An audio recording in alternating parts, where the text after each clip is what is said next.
Some writers believe they must create from nothing, but often, creating from nothing results in a feeling of the same. Nothing.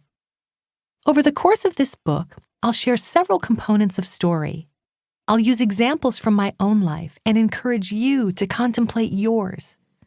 The concepts and presentation are intentionally basic, simple prompts to stir reflection and ideas.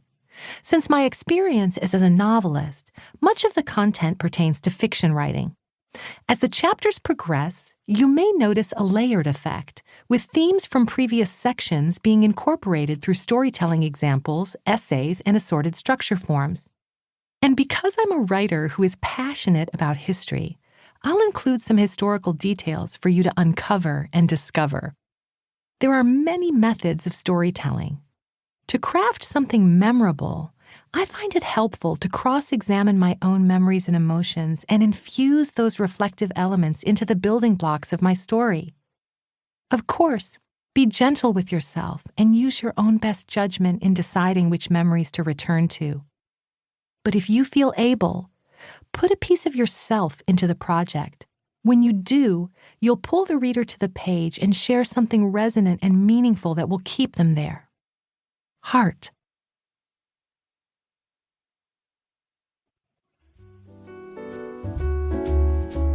Plot. Plot questions.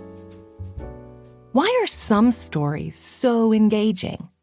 Compelling plots invite the reader into an interesting setting, a burning secret, or a problem that must be solved.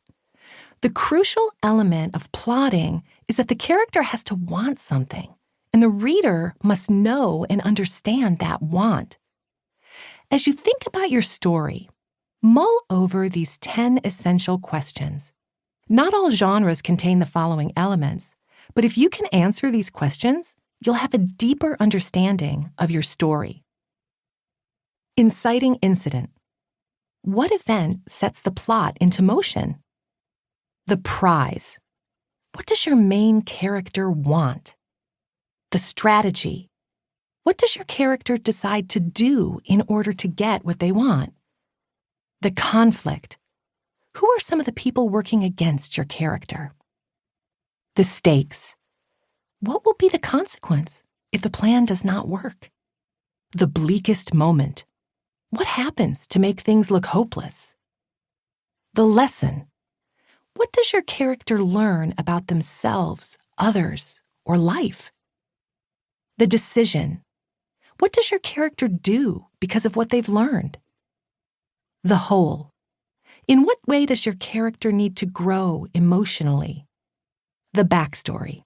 What is haunting your character as the story begins? Over the course of life, we all move through a series of plots. Can you remember the inciting incidents, the strategies, the conflicts, and your bleakest moments? Take a minute to jot down a few bullet points, or better yet, return to the place where you originally wrote them down. A diary, perhaps? Personal archives. When did the diary die? Was it suffocated with a pillow when I wasn't looking? A friend informed me that the journal has replaced the diary. Impossible! I have journals. They're mature. They're also whiny and boring.